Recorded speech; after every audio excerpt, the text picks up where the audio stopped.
Could AI be your doctor one day?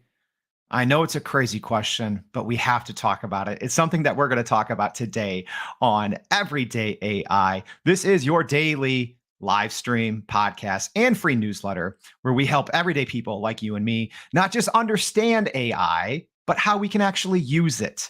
So, before we get into the role of AI in healthcare, and we have a great one, we actually have the author of the doctor who wrote the book on ChatGPT and healthcare, literally. So before we get there, though, I want to run down some of the biggest things that are going on in the news world today. We do this every single day, weekdays, Monday through Friday. So if you are joining us live, please go ahead and drop a comment like this LinkedIn user that said, "Wow."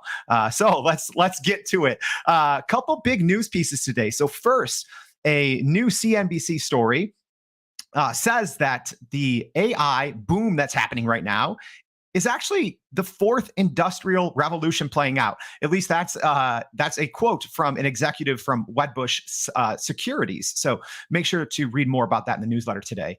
A couple other cool healthcare related stories. So one, Gleamer is a healthcare tech company. They just raised $30 million to bring more AI and radiology products and services to the market. Super exciting.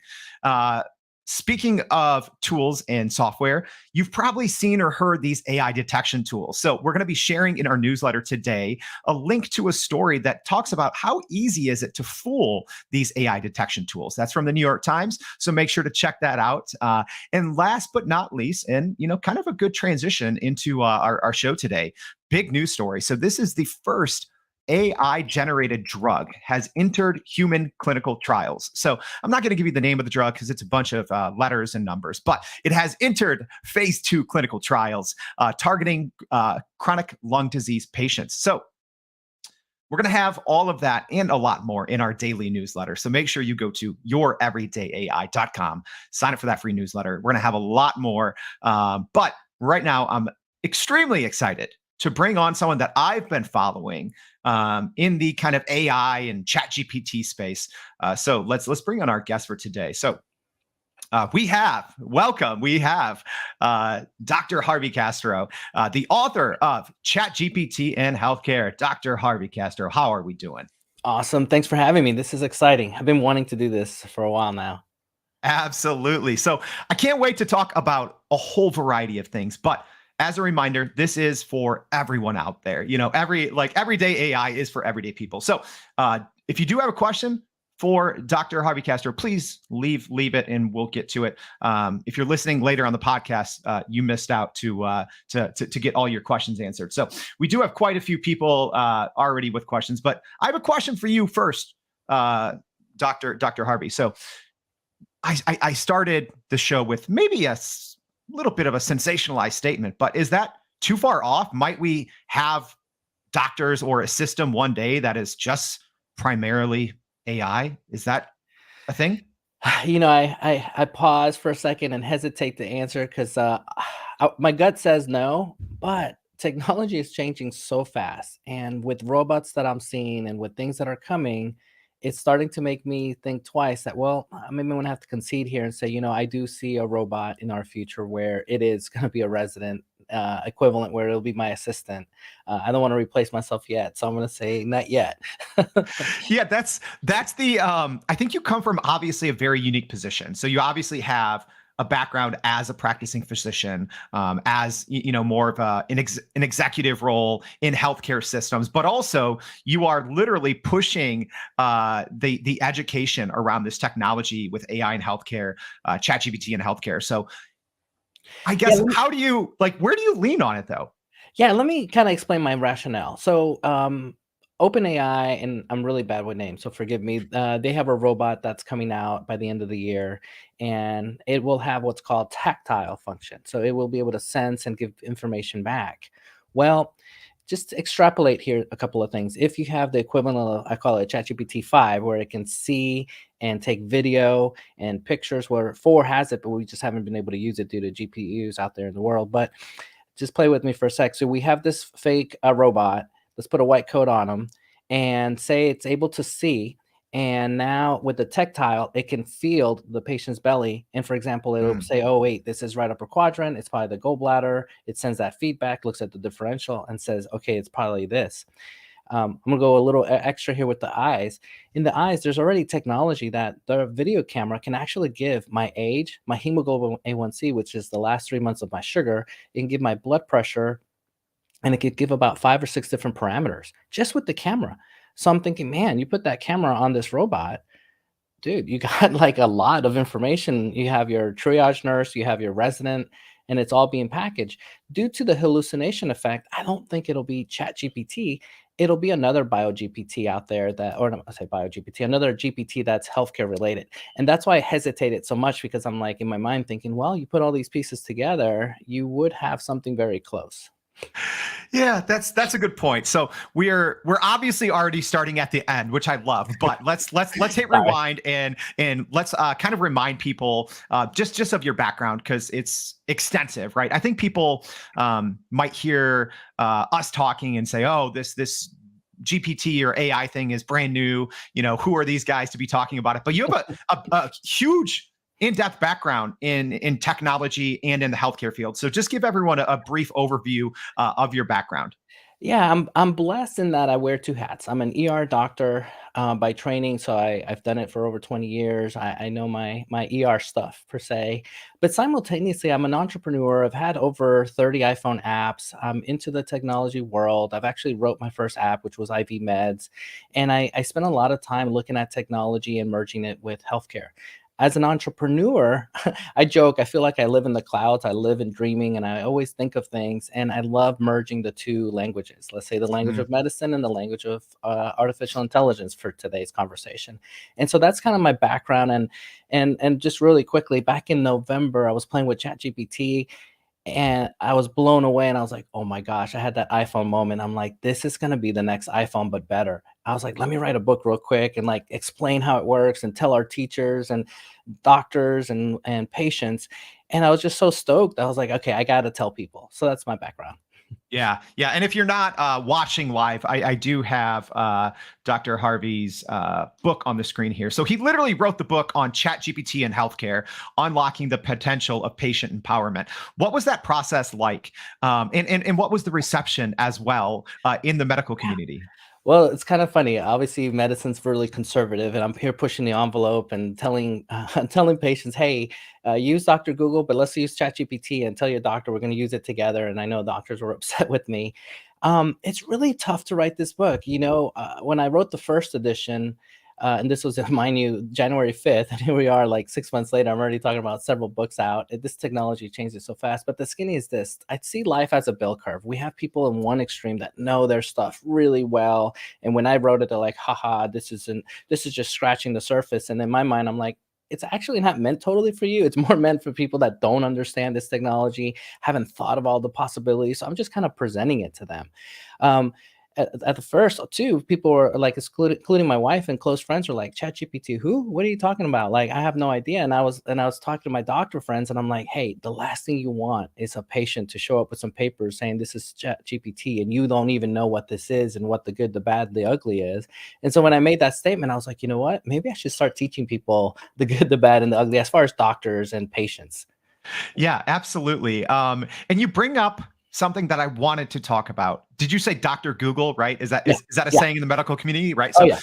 I I think when people talk about AI in healthcare, they think, oh no, absolutely not. You need to trust the doctor's knowledge. But at least when I go to see the doctor, so many times they're just Googling something, right? So I say, like, what's the difference? So do you think that people like in the medical community, in the healthcare um, profession, are people for some reason biased against AI, or are they scared of it, even though it is kind of just a 10 times more powerful Google?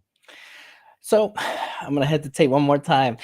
I think again it's a bell curve. I think we have our newer generation doctors that are like, let's go with technology. I got it. Let's see it. But then we have our conservative older doctors that honestly some of them can't type, and I'm not disrespecting them in any way. They just didn't grow up with the typewriter and typing, and so typing they literally have two fingers going, or they ask for an assistant to type for them. And so we have two different populations. the key that I'm trying to teach my fellow doctors and patients is there's a balance. I don't think AI is at the point where it could just take over my job because honestly, it's called the art of medicine because it's a true art. And AI can only look at the facts, but it also hallucinates and makes some mistakes. Mhm. And in this world of healthcare, it's not like you bought a bad stock because AI told you to. Hey, maybe someone died or maybe some bad effect happened. So healthcare is a little different in that lives are huge and we can't make those decisions without a human as of today. And so that's kind of my soapbox on that one.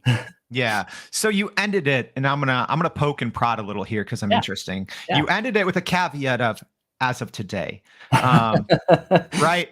Is that going to change, right? Do you see as an example in the future, kind of how the transportation industry, as an example, is switching over to everything more autonomous? Will it ever get like that in healthcare, where the majority of decisions are maybe made by AI, and then it's just more of a doctor or physician checking everything on the back end? Honestly, I think we're headed that way. It's I again, third hesitation here is the art of medicine is a true art.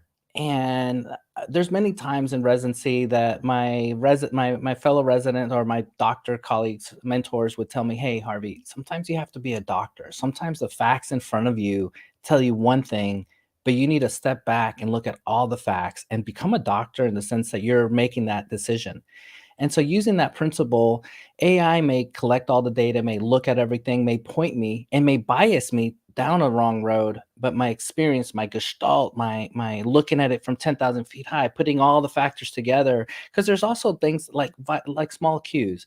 Like if I look at you, the way you talk, your mannerisms, your tone, yes, AI eventually can catch all those things, but you put it all together, that's so many factors that is hard to train a model. So my point is, I think it's going to take more than just having a robot gather all that information. I think it's going to truly take a doctor to do it. But here's the beauty of all this craziness. I really think there's going to be some AI bias in that I worry that my younger, I'm going to call myself an old man here, my younger doctor friends, uh, they're not going to have that gestalt because they're so used to using AI and artificial intelligence and other tools that they're going to over rely on automation, over rely on technology. And I really worry about those doctors because if they don't do both, they're going to do many mistakes because they just Mm, won't have the experience, if yeah. that makes sense. No, that makes perfect sense. Do you have a comment or two I wanted to bring up here? So Yeah, Ryan Martin says, "Great book, read it twice." Ryan, thanks for listening. right. Professor Dr. Muhammad is saying ChatGPT is now binding professionals too. Absolutely. I do want to follow up something that you said. Um, but also look forward, because I'm always trying to look forward. But what areas of healthcare, if we just talk about GPT, right? Yeah. Because AI has been around in medicine and in healthcare for decades, right? But if we're just talking about chat GPT, and what can be built around this technology, what areas of medicine or healthcare do you see the GPT technology being most disruptive, whether it's for Yeah. a bad thing in terms of jobs and careers and professions, or for a good thing in terms of creating more possibilities, and more capabilities for the healthcare system? I love your question because I could have answered it different had you worded it differently. So let me go with GPT since you stressed on GPT technology. I think one of the biggest problems is actually communication. You can apply that to marriage, you can apply that to life, just communication. One of the biggest problems with doctors and pain points is not being able to speak their language. Meaning, as a doctor, you're taking all this medical jumbo stuff, but then to be a really good person to educate, you need to break it down to a 5-year old. And if you can break it down to that level, then I think you know your stuff really well, but better, you can converse with that person. So bringing it to Chat GPT, why not just let's change discharge instructions? Let's just take that one part. Let's just go into the discharge instructions and say, okay, I have a 50-year-old is way different how I talk to a male versus a female versus a 5-year-old. Not that I'm being sexist, it's just that there's certain things in their healthcare that is a factor that you would talk to them differently. Taking it to another level, there's different cultures. I grew up in New York City, so I'm very sensitive to different cultures around the world, and I grew up with them. And I went to my friend's parents' house, and then we would eat and do customs. And I remember doing mistakes in their house, and they'd be like, "No, no, we don't do that in our culture." I was like, "Oh wow, I didn't know." And so my point is, why not use the power of a GPT to help me create those examples? So I'm talking to the patient, I'm being respectful of their culture, I'm being mindful of how. But let me give it to you real quick, another quick example of how that would apply. I usually talk about this example, but the skinny is this. I have a 5-year-old pediatric asthma, first time, kid scared. I help them out, give the parents the discharge instructions. That's how it's done today. This one hospital did the following. They took the discharge instructions, put it into GPT and say, "Hey, I'm talking to a 5-year-old, convert Mhm. this into a coloring book." Then they took a Dolly equivalent, they made the pictures, they put it all together and said, "Here, son, here's a discharge instruction, but it's a coloring book." Now that child can go through with the parents, with the doctor, with the nurse, whoever, but it can actually look at it and be like, "Oh, this is why I need to take my meds. Oh, this is why I need to check my blood, blah, blah, blah." I mean, it really takes it to another level, and then you can go over and over, and I'm like, that is the future of healthcare, and I feel Yeah. that that's the way it's gonna go, at least for that That one example. Wow, that example really hits home for me because I had my first asthma attack as a 5-year-old. Oh. So, I don't remember a lot, but I remember being scared and confused, and I can Mhm. only imagine the how much better I would have felt or how much more comforted if my discharge instructions were a coloring Yeah, book, teaching me about how to treat this. So, yeah. even with that, a great follow-up, and we have some great questions. I'm going to get to them. So, thank you guys for your patience. But on that, I think one of the knocks is on GPT or AI is that it's not empathetic. Yeah. And you just gave a great example of how you can use this technology to create empathy, and everyone thinks it's just like, no, it's robotic, it's not empathetic. And then obviously there's the very famous study now about Chat GPT versus doctors in terms of bedside manner, and Chat GPT was actually rated higher in terms of empathy. So how do you see the GPT technology improving empathy, or might it not? No, I definitely think it will. Let me give you an example. I already think it'd be great use for medical students and doctors in hospitals that, at one point I had over 50 doctors that were under me that I had to manage. And I realized at one point, I'm not going to be disrespectful, but I felt like I was a high school principal telling doctors, I'm like, "Are you kidding? Why'd you do this?" or X or Y.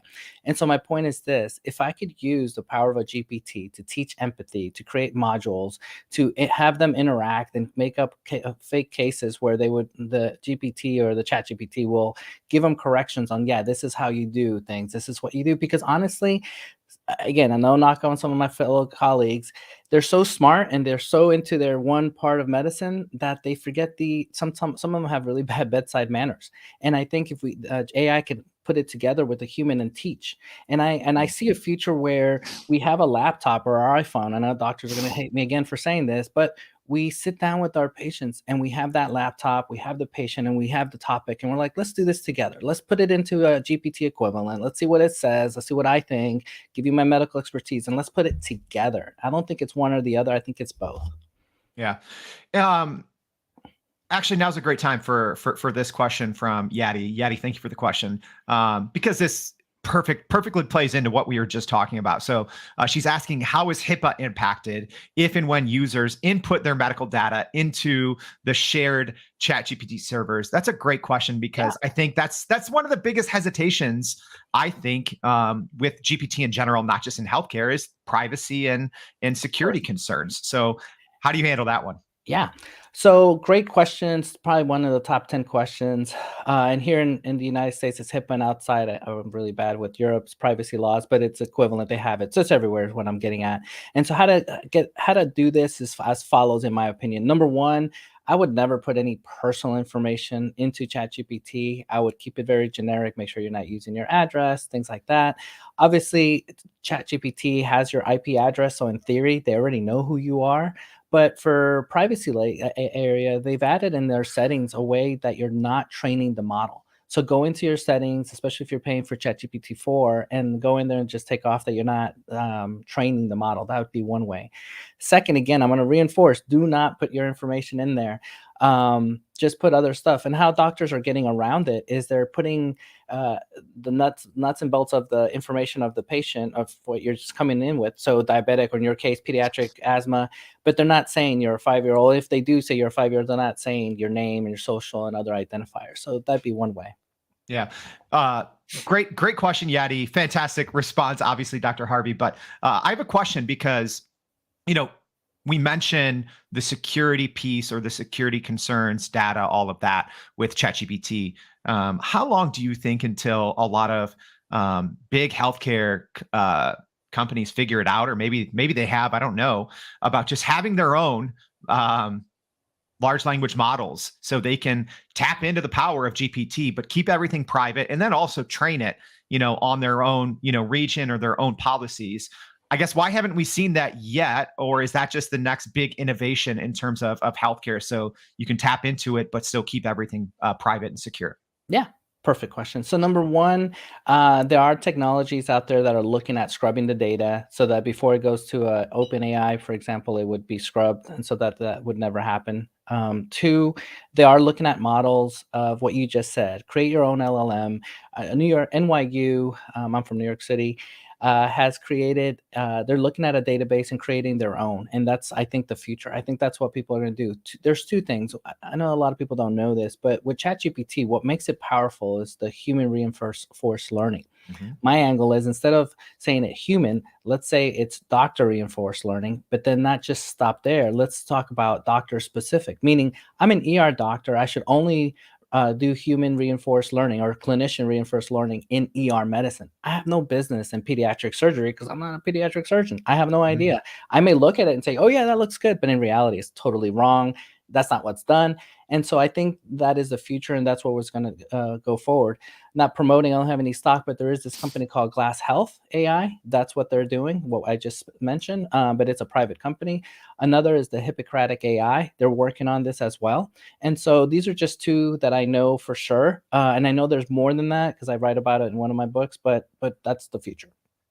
Uh, yeah, I can't wait to see how that unfolds. And even as a patient, right? Like, I'm looking at this from that perspective. I'm excited for this technology because it's going to improve care. I think, at least. So, couple other questions and comments. Sarah, thank you for your comment, saying the human touch and interaction is so important, and AI can be a great tool to enable us with communication with patient and families. Thank you for that. 100% agree. Ryan has a question here. So, following up on the Mid-Journey coloring books. Never thought of it for pediatric cases, saying it's brilliant. I agree. But a question for you: do you see a drastic change in medical education with AI? Because I know you've talked about this before, how hard it is for physicians and how much they have to relearn on an ongoing basis. How will ChatGPT or AI in general help with education? Love that question. Um, I've spoken to several companies, and I've seen some on the news that basically is sharing that they are changing the way we educate, and not only the way we educate, but the way we're testing. So how will it change? In medicine, we use something they call up to date, and obviously the goal is to stay up to date because technically textbooks take forever to print, so it's online and they can change it. But what's funny is that up to date is technically not up to date, and so what they're doing is they're using the power of a GPT equivalent. Let's just call it auto GPT, where it's going out to the internet or going out to medical references and it's telling it go into PubMed or whatnot, and then plug that into up to date. And that is what the company I've heard is starting to do. And so what's that going to do in the future? Well, I'm already seeing different companies talk about creating a GPT equivalent into education. For example, I'm going blank on the name, but I think it's Wharton School of Business out there. They have a branch where they're teaching using AI. I'm sorry, using just regular education. I remember hearing a talk where the professor said what used to take him 2 hours to explain and to create the content is literally taking him minutes. And so he was kind of sad that it took him years to create all this content. He said if he just sat down with his team, he could probably knock it out in a month. And so that's just the power of education. So my point is, medical school will change as well as all the other schools, law school and all the other undergrads. Yeah. Change. I think change is the name of the game here. Even if you look at when ChatGPT first came out in November of this year to where we are now, things have changed drastically because of the GPT technology and other companies being able to tap into it and kind of build their own models off of it. So, as a reminder, if you are tuning in live, please leave a question for Dr. Harvey. But I do have a question because there's a whole area of your background that we haven't even tapped into, and I would be remiss if I didn't ask some of these questions. So, we even opened up the show with one of the news pieces talking about just how much money is going into AI, startups or established health tech companies. You have a background as an investor and an entrepreneur. How do you see just outside money combining with AI in the medical field? Could it be too much all at once, or do you think it's a good thing to see that innovation happening with this new AI and GPT technology? Yeah, that's a tough one. And let me explain why.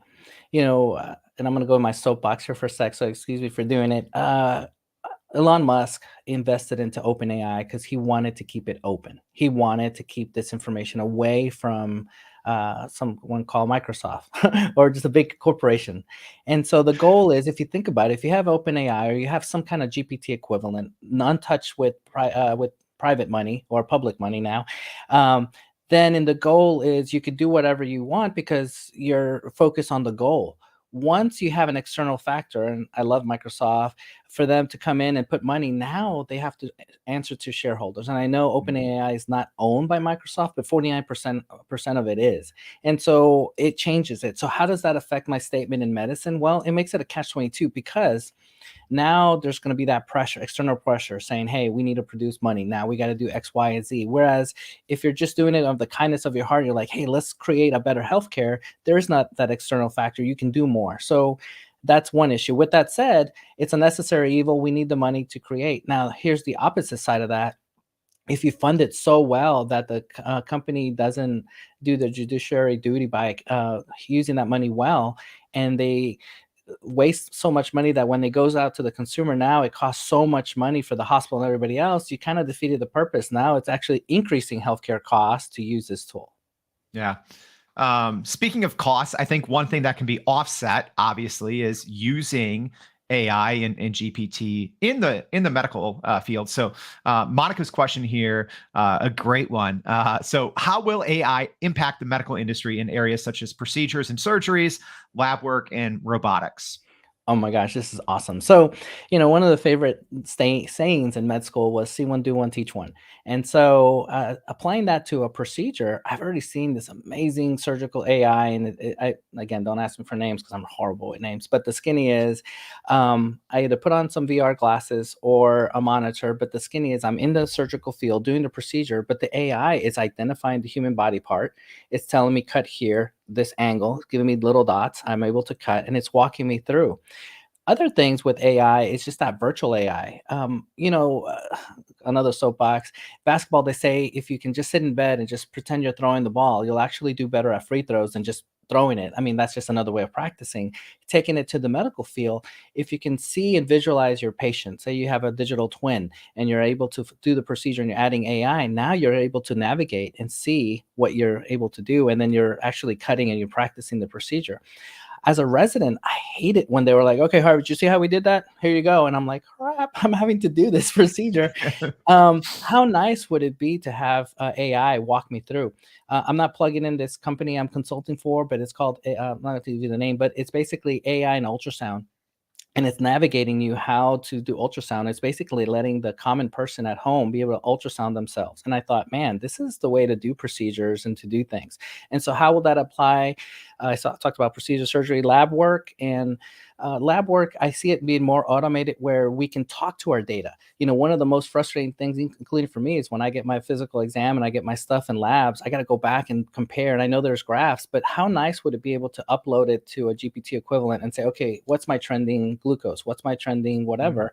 And it would give me the numbers without me having to physically look for it. Yeah. That's how it's going to change. That makes perfect sense from the physician side, but I'm also wondering from the patient side. So, an example I'm thinking of, how you said how you can ultrasound yourself. That's amazing. But I think one thing, at least here in the US, that patients are maybe frustrated with in healthcare is just the time it takes to get in to see a specialist. So accessibility, can be weeks or months depending on where you live, just to see, a specialist. Do you see AI and technology maybe changing this? Like as an example, could GPT come into the everyday healthcare system and automate so much of the manual processes, paperwork, all of that to open up capacity? Or how do you see that playing out? Yeah, I love that question. I saw this amazing model, and I've seen two actually, but the skinny is this. Just as you and I are having a conversation, if I was being your doctor, I'd have to look down and figure out my keyboarding and type. And then I hate when you meet with the doctor and they're just like turned away and they're looking at their computer, or they call it cow, computer on wheels. And so instead, what I see happening in the future is, and I already see the product, they have AI listening to the conversation, transcribing the conversation, and I'll take it to the next level. This camera that I have here, being able to take my physical exam. So literally, I don't have to document anything. If anything, I just look at it and make sure that everything's correct. And so that's going to free up my time. It's going to make it more efficient. Now, talking about from a patient's point of view, how to see a doctor, I talked about this at AI Med. I see a future where I wake up in the middle of the night. I'm having symptoms and I'm having a conversation with the GPT equivalent backed by a doctor and just kind of going through it. And then all of a sudden telemedicine pops up and says, okay, I'm your doctor. I'm here at the ER that's close to your house. What's going on? And then I'm like, you know what? I need you to see me. So come. But then play with me here for a sec. I have my ambulance, my virtual ambulance come get you. So it's like a Tesla equivalent. It self-drives. It comes as you're in the ambulance. That camera I talked about early in the show is giving my vitals. It's giving me information. And me in real time, I'm seeing it on the other end. I'm like, oh, wait, this person needs an aspirin now. So then it's printing an aspirin. And then you take the aspirin. And then by the time you come in, I already know you. I've already seen you. I've been seeing the feed. I have all this data. I already have, like I mentioned, that hemoglobin A1C. I already have your sugar. I already know a lot of things that are going on. So I think this is the future. And I hate saying future because I see a lot of these products today. And I think that's going to come sooner than we think. So speaking of the future, and if you do have a question for Dr. Harvey, ask it now, because otherwise I'm going to end on this one. So speaking of the future, sometimes I put people in the hot seat. I'm gonna try it again here. So the same way, let's take an easy example. Media, the way that we consume media has changed so much. It used to be just, you'd go rent a movie from Blockbuster and read a newspaper, right? Now it's streaming directly to the phone and, push notifications for what you want, what you need. If you were to take a look, at where, healthcare was maybe 5 years ago versus where it's going to be in 5 years, what do you see? What is the equivalent of the streaming media, the, personalized push notifications that we get information? What do you see happening in that regards for healthcare in the medical industry? I unfortunately I see those advances outside the US before we see them here, but I think those outside countries will produce things because of legislation and because of the need, risk versus benefit. Let me explain real quick. In Africa, we have areas in Africa that don't have internet, don't have access to healthcare. So it'll be a combination of using like satellite internet with a GPT equivalent and a physician assistant, but that will go out to the masses and be able to take care of patients. And then take it to the next level. There'll be places where the government will subsidize a GPT equivalent on your phone, and it'll be your healthcare, and they'll allow it because they'll say, you know what, risk versus benefits, either this or nothing, and we need our population to be able to catch things. And so the future will have these things. Now, will it happen here in the States? There's legislation. There's a lot of issues. I know doctors are about to, I'm sure my phone's about to go crazy for saying that. But I think it's going to take a while here in the US. I think we'll get something like that, but it'll be a lesser degree. But I think the pressures from other countries and depending who's the president will change legislation. And to answer it, we'll see those changes here. It's going to be exciting, but regardless, you have, I think, a great, like, if you're listening to this, watching this, you have a great resource because not to plug Dr. Harvey too much, but he has literally written the book on Chat GPT and healthcare. He's putting out great information. So whether you are concerned what this is going to look like from a patient point of view, or if you are a physician listening in, make sure to check out Dr. Harvey Castro. In our newsletter, we're going to be linking to all of his different resources. We didn't even get into it. You have a full podcast that is produced by GPT and AI voices. It's amazing, but I don't want to take up your entire day because we could talk about this for forever. So Dr. Harvey Castro, thank you so much for joining the Everyday AI Show. Thanks for having me, guys. All right. And just as a quick reminder, go to youreverydayai.com if you want more information. If you weren't able to keep up with everything we talked about, don't worry, we got you. We're going to have all that in our free daily newsletter. Also, make sure to subscribe to the podcast on Apple, Spotify, whatever people listen to podcasts on. So we hope that you'll join us tomorrow on Everyday AI. Thank you.